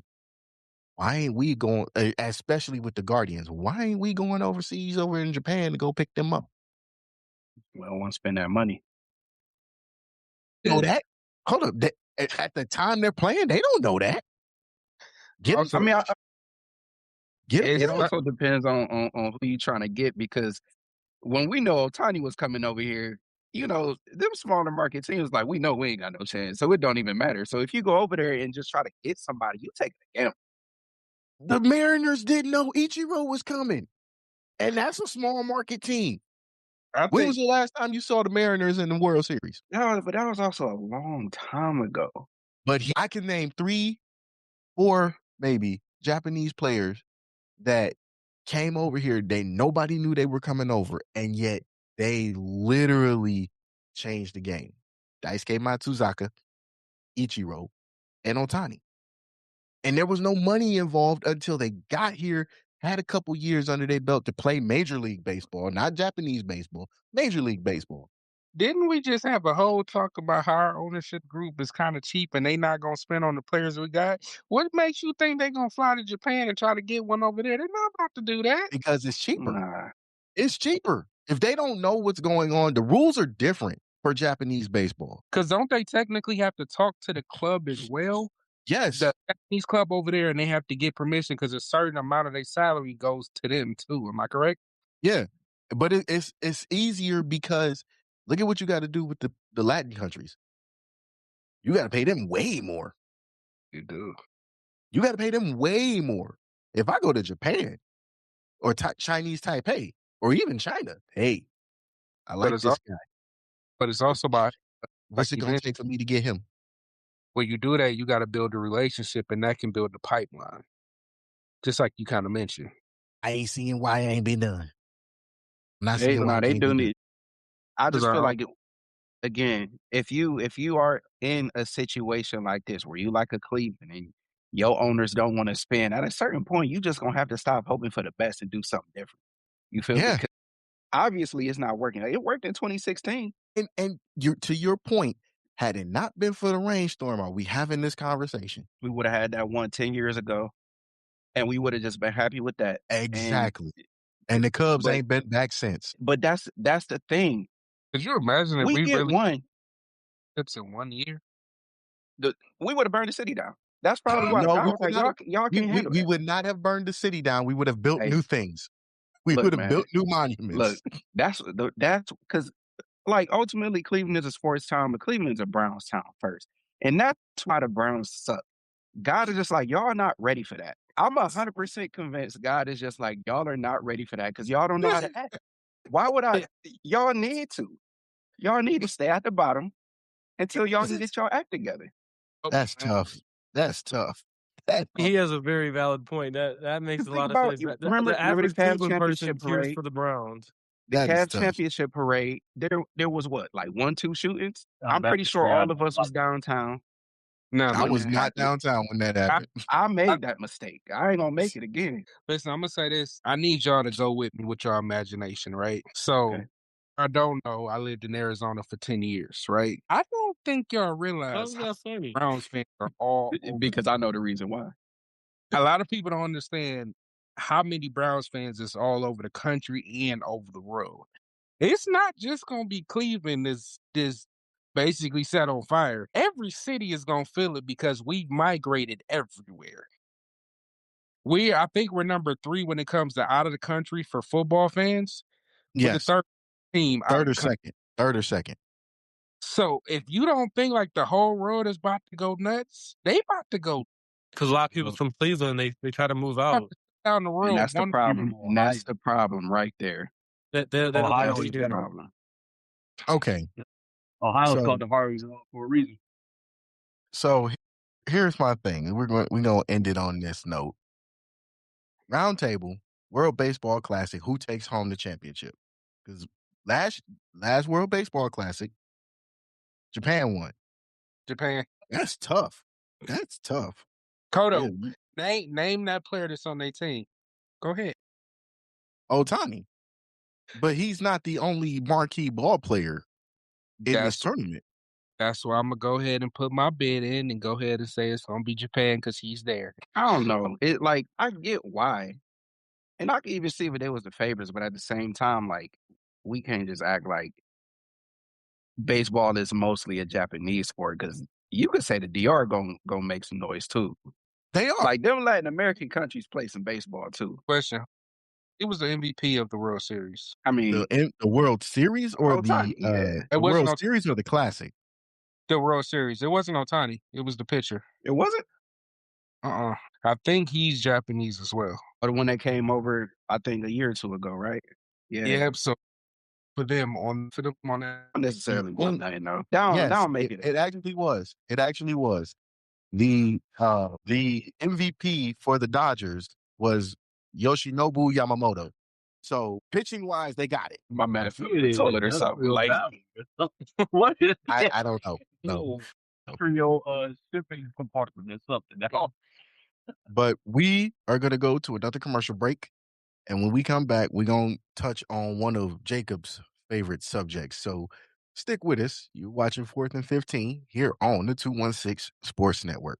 Are you a team looking for a new look on the sideline this season? A company looking for a more casual look? Or just trying to introduce something new to your closet space? DBG is the brand for you. Jackets, polos, hoodies, and everything in between. DBG has the clothing you need to serve a purpose for every occasion. To place your orders, contact them on Facebook and Instagram. Check out their website at www.tgbgbrand.com. Email them at tgbgbrand@gmail.com or call them at 440-234. TGBG is also the official outfitter of the 216 Sports Network. TGBG, to God be the glory. Are you ready for a snack or a treat that satisfies that sweet tooth? Well, Clarice's Confections has what you need. All her treats are custom made and centered around your taste buds' desires. Place your orders now by emailing her at sweetsbycarice@gmail.com or call her at 4. It's popcorn candy. And we are back. Final segment of our show. But before we move any further, I gotta send a shout out to our sponsors, Reese's Confections, TGBG Brandwear, and Uncle Rico's Quarter Mile Challenge. Best game on the Nintendo Entertainment System. Y'all don't know what y'all missing. It's hot. He can throw a ball over the mountains. If they'd put him in, he would have won state. I promise you. Y'all don't even know. Y'all don't even know. He got the perfect form too. Man, you see that? Pull that up one more time. Y'all see that? Do you see the form? So that's what Tom Nah. Brady like. Yeah. All right. So we have touched NBA. We've touched offseason NFL. We've also touched on a little bit of baseball. Clearly, Japan's going to win it. I think the U.S. might be looking for revenge. That's just me. But I'm going to hit the NCAA football portal real quick. One good time. We saw that there's a lot going on. And it's weird because a couple of guys have gotten what I would call extensions. There's a player in Montana who's gotten a 9th year of eligibility. I don't know if NIL has anything to do with that, but how does that even work? Where you get a 9th year? You know they're talking about A certain just point. making you have 6 years of eligibility. They're talking about that right now. Instead of 4 years, they're about to give 6 Technically, years for players to play college football. technically, you do have 6 years because that is what a red shirt does. It makes you sit out the Right. year because Now they're just gonna make it 6 instead of 4. 5 years, right? no, technically, if you have 4, but if you red shirt, you get that year back. Right. Right, so you And could And listen, it don't make sense because they pushed the red shirt back to like let's say you can play like in like 8 games out of whatever amount of games there is, 12 games, and if you don't play the last 4, you still get a red shirt. It's just you might as well just give the dude 6 years at that point. It's no point of you can play in X amount of games and still get a red shirt. It just doesn't make sense. not only did he get a 9th year, uh, Ole Miss quarterback Trinidad Chambliss gets a 6th year. He's eligible for We got 2026. he got denied though. He technically got that No, 6 I think years. they're reviewing it again. And I think he Yeah, might. they are. Because Yeah. the NCAA denied him, but the judge sided with him. But the thing that don't make sense to me is why not give him a 6 year, but you give somebody a 9? Like somebody need to just go ahead and talk to old boy at Montana because it's Montana, right? It be like, look, man, I know you probably love the game and everything, but 9 years is crazy. Like, just hit that LinkedIn portal and hey find David, something in there. you ever 'Cause seen if that it ain't show? work, You ever seen that show Blue Mountain State? I have, He living I the have, life. He living the life. man. But look, at a certain point, think about it. 9 years, right? You 27. Why do you still want to be here? He's Like living living Carson Beck, it kind of made sense because we all know Carson Beck ain't about to be no first round pick. And with NIL, he like, this is my chance to get paid. But 9 years is crazy. 9 is definitely crazy. 9 is like, what? You should be in your You got a 4th wife year and kids. of the NFL. if Yeah. you probably what 30 something around trying to go to parties with the never mind. But Yeah, you know, but I think it's a bigger problem in college football. I think tampering right now that's going on. You got coaches reaching out to players during the season and stuff. I mean, that's tampering. I mean, you can't try to seduce a player saying he's gonna pay him X amount of money. He's not even inside the transfer portal. Yeah, I No think I different think than I what think they that's a do way in bigger NFL and problem than letting NBA. someone else play another year. It ain't no different than what they've been doing in the NFL, NBA, and MLB. Nah, The but only this difference, is on a whole different level. yeah, There's no rule set in place. You NFL, you see it happen. They get fined or whatever, they get in trouble. There's nothing. There's no rule place for tampering in college football, It and just they because need to became get a hold of that. Because like, it how became the can you Wild not be in West. the transfer portal? How are you not in the transfer portal, but you got head coaches like from Tennessee, Ole Miss offering you $10 million to come play? That means you're trying to seduce the player to hop in the transfer portal and then go play for you. That's terrible. hey, They just went blame the too transfer far. portal. They went too far in the other direction. Because remember before, if you would transfer schools, you had to sit out a year. Right. Yeah, They, if anything, they need to bring that back. Like, okay, if you really want to go that bad and make your money, cool. But I if don't you agree with commit that. to us, I do because it I to me think it I just think it went should too be far like the other transfer way. 2 times. You get a 2-time transfer rule and leave it at that. If you try to transfer more than twice, you're done. You get 2 times the transfer. they won't work. It won't stick. I It won't. think They would fight that to the death. then players will literally get to say, "Well, coach Then gets you're just gonna have tampering going on forever we in college football. gets to go where he wants to, but we can't go where we want to." Then let's just make an NFL junior at this point because that's where we headed anyway. It, that's where we headed anyway. I mean, they're getting So why paid more not? than NFL players. I mean, Why not do it now? I would. Because again, look at Carson Beck. Carson Beck, no, he ain't about to do nothing in the NFL. That's why he's still in college. hey, So if he gets I'm paid him, $10 million to be in college. I will stay in college that's what I'm too. saying. So, If I'm him, I'm like, sign me up every year. We got a Like, lot of Van Wilders going on. he's never gonna make $10 million again in his life. I He just already thought made it. He ain't got to. y'all said it 4 years of eligibility, right? If you really want to be strict when it comes to the transfer rule, how would y'all feel if you transferred to another school, it costs you 1 year of eligibility? That's If what I'm you re- saying. No, That was no. already in Yes. place. That was no, already in Yes. place. but what I mean is you don't have to sit out. But instead of you, when you transfer over as a freshman, say you're a freshman, you're going into your sophomore year, you transfer, you don't have to sit out, but it's going to count as your junior year. I don't Sit believe out in though. punishing the players for when to transfer. I believe in to first off have the coaches stop tampering and stuff, and second off just put a cap on how many times you can transfer. If you can't transfer 3, you see players like for example, my cousin plays college football. He started off at North Carolina. He ended up at Virginia Tech, and now he's at TCU. That's a whole lot of times to be transferring. But did he Let's be transfer real to about this. transfer or did he transfer for money? Tate Martell It 5 was times. wasn't for money. Better fit situation. Tate Martell, Tate Martell, former Ohio State quarterback, transferred 5 times, and it was out of football. 5 times. That's After that crazy. 5th time, he You was out of usually football. that's why I'm saying you should put a cap on it because usually when you're transferring a lot like that, it's a usually I hate to say it, Yeah, like probably most likely a you problem. yeah, no. Say it. It is a you You're problem. right, right. Yeah. It is a you problem. And I know we're talking sports right now, but like, you know how they say like sports teaches life lessons. If you're always just able to transfer for the problem, what are you actually learning? And Right. That's why I think you should put a cap on it and you shouldn't punish them and be like, hey, you gotta sit out here. Or hey, we're taking a year of eligibility. No, we're just gonna put a cap on it and you're gonna be stuck with the team that you end up with after your second transfer. but that's part of the issue though, because you look at it like if something don't work at a certain school where they get mad for whatever reason, all they do is transfer. You ain't learning no adversity. You not developing nothing. And if you a big name, you get this opportunity now to go to the NFL. That's gonna be a wake up call because you can't transfer once you get there. You You gonna definitely pout? No. hey, Yeah. So you gonna pout? Like they don't. There's no adversity they got to go through going through all this. So which is why again we don't see no development at this point. Hey, Dave, yeah. Yo, But do you remember the Corey Coleman clip when he went into Hugh Jackson's office? I And don't. I do. you know what Actually, I'm everybody remember what we're talking about. saying? Me like, man, if you don't want to play me, just trade me, man. Just trade me out of here. I don't even want to be here. Yeah, But the man. difference is these players chose to go to these schools. Yeah, you made that choice. These players signed a contract. These players sat down, thought about it. Oh, So here's what live with it. they went and viewed the facility.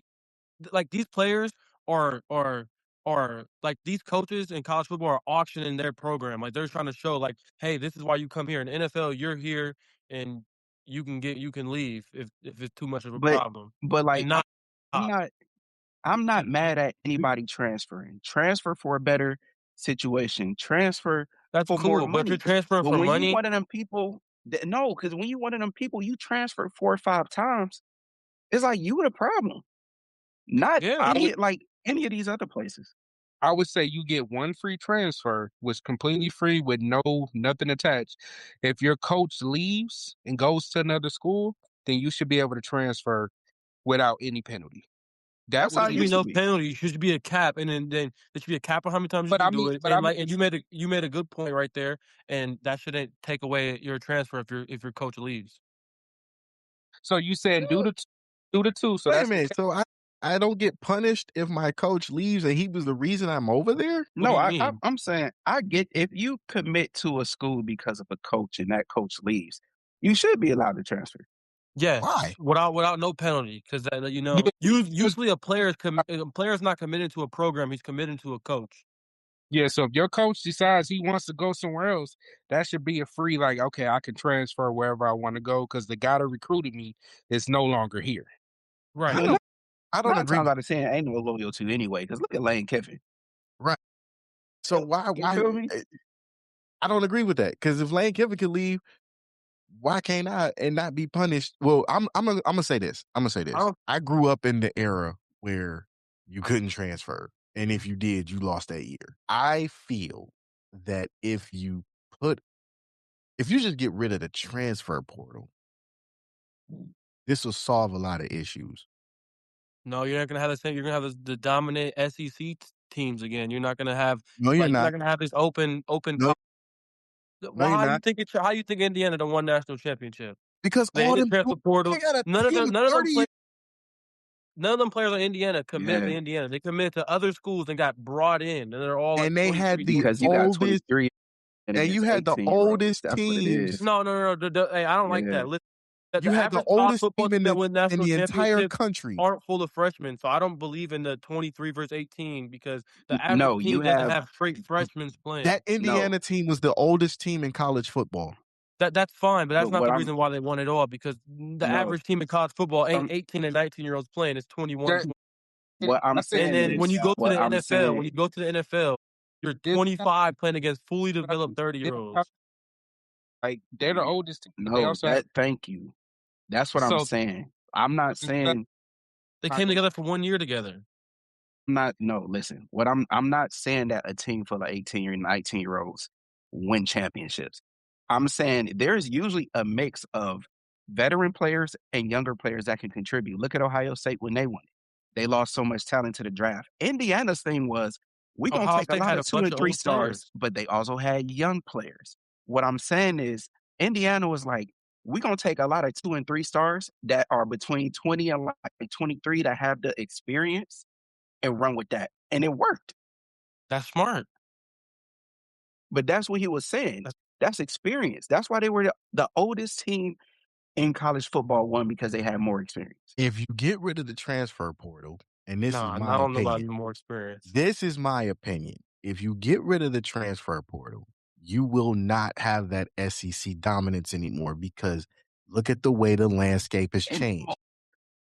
What do you mean? It was dominant because the transfer portal wasn't a thing. And then all of a sudden the transfer portal became a thing and you can pay your players to come everywhere. Now you see these teams that are just magically coming out of nowhere playing good But like if you Texas get rid of Tech. the transfer portal and you keep the NIL, that player is stuck there. So if you want this money, you better play for it. And then again, look at the super conference realignment. It's not the Power Five anymore, it's the Power Four. The four biggest conferences have newer teams who are pushing each other. Because realistically, I didn't think USC was going to survive.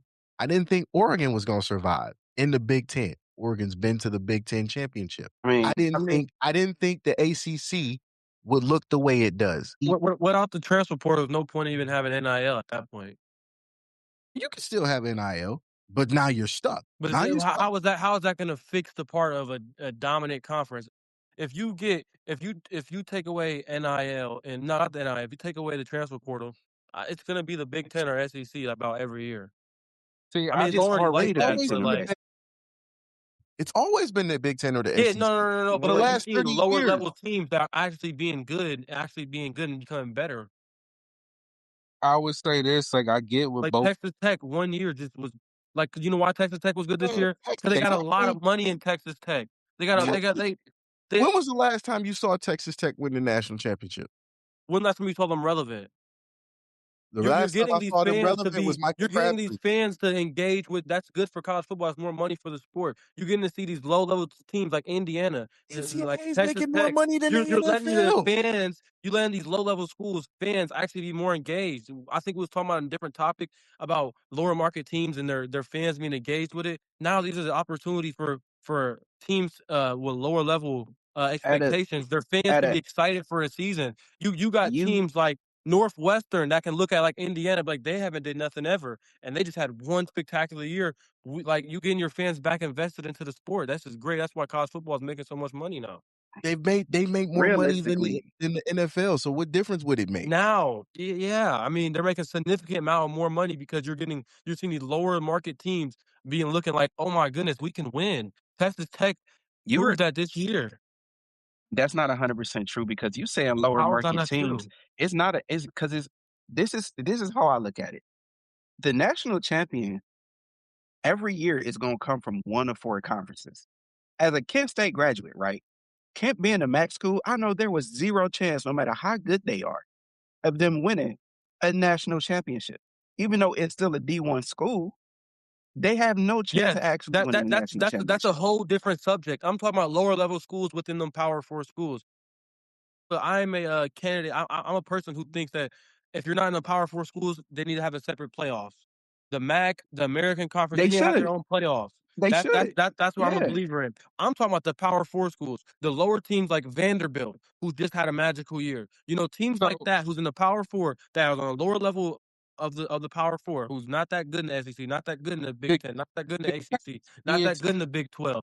Them lower level market teams and those Power Four conferences, you're getting those fans engaged, and that's exciting for college football, I think.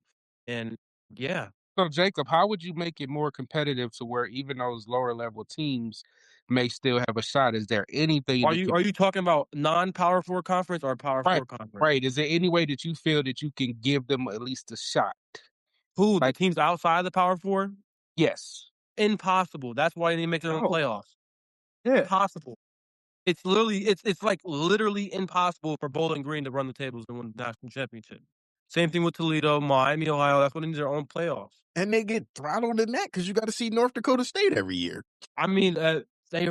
I'd rather them have their own playoffs than watch James Madison come here extinct and yeah, I don't want to see that. This ain't got nothing to do with none of that, but shout out to Sacramento State, man, because they moving to the MAC. So shout out to You them. know You that see, feel that's me? good. Sacramento State can win the non-power conference national championship if they made a playoffs for them.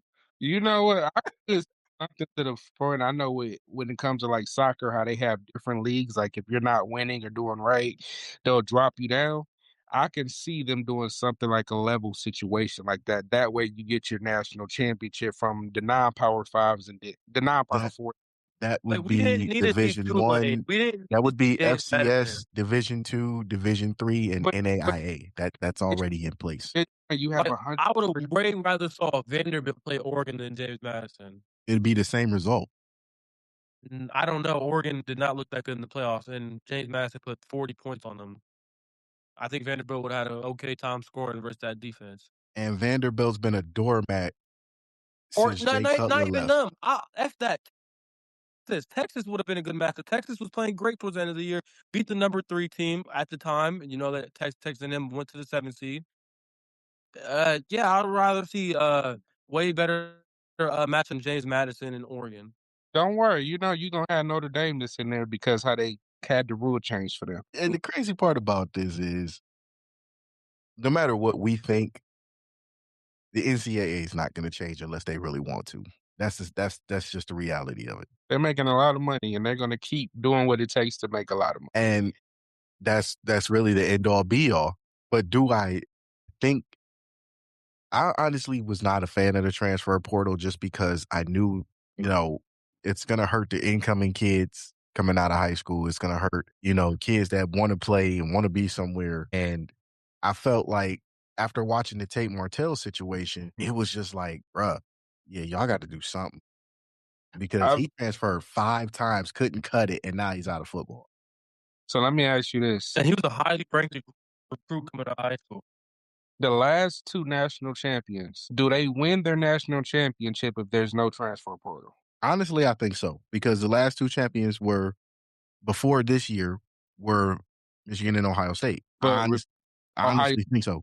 Downs out of Alabama from the transfer portal, and they were the first to start really spending money. And Alabama has won how many since they started spending money? You got a point. There we go. Ohio State was the one that started the spending money trend.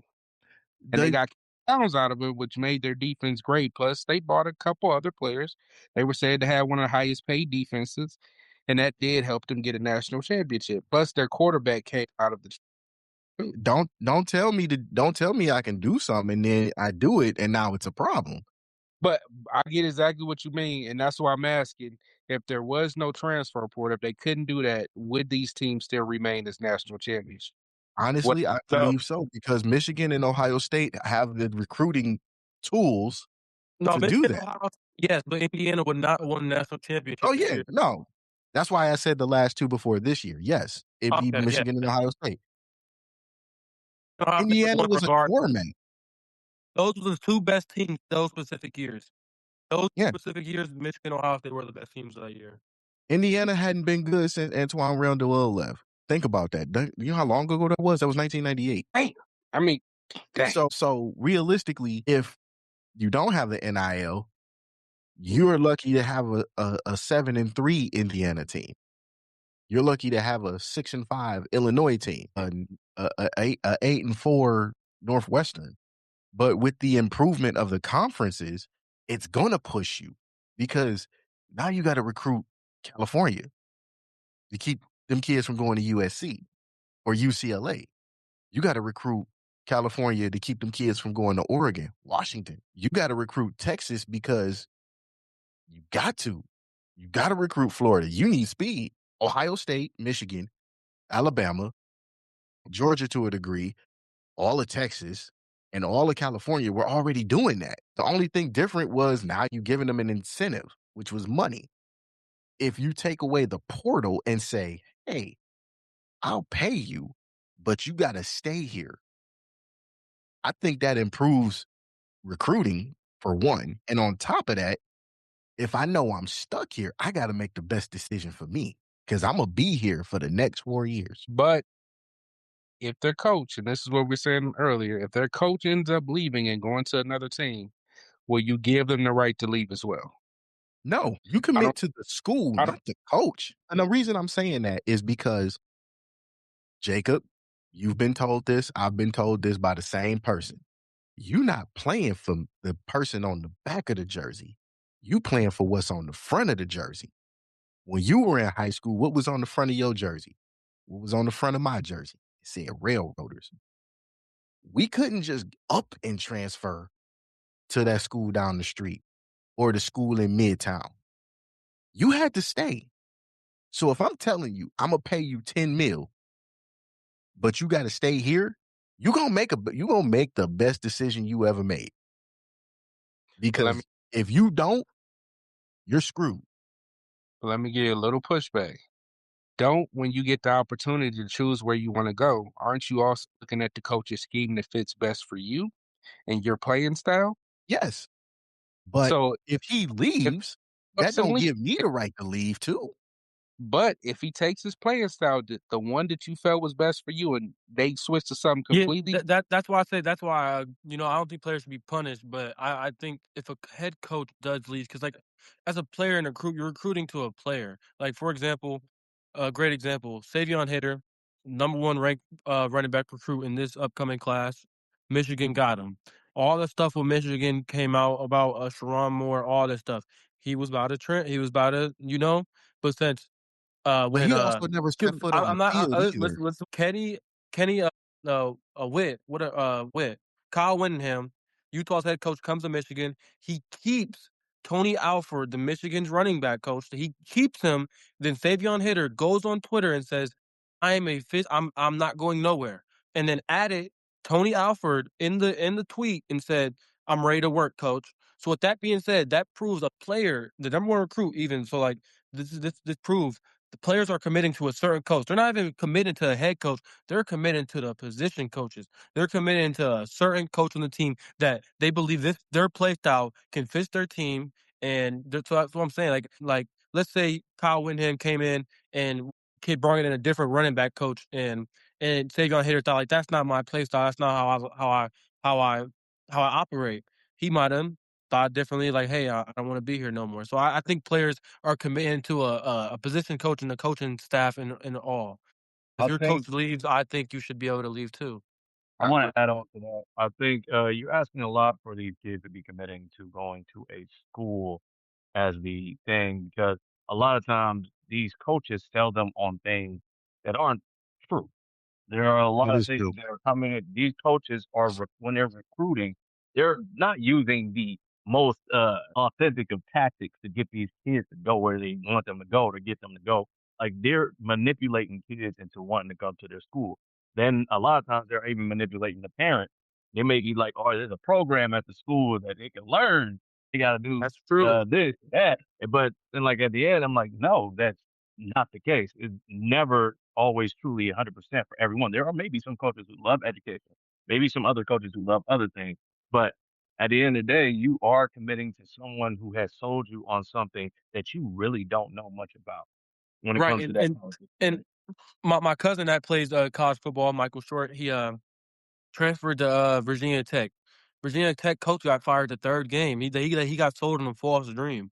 And so, yes, I think he's okay to transfer from that. Your head coach that you committed to in the transfer portal got fired like, by game 5. Yes, you should be able to transfer, and he would end up going to not Tennessee, TCU.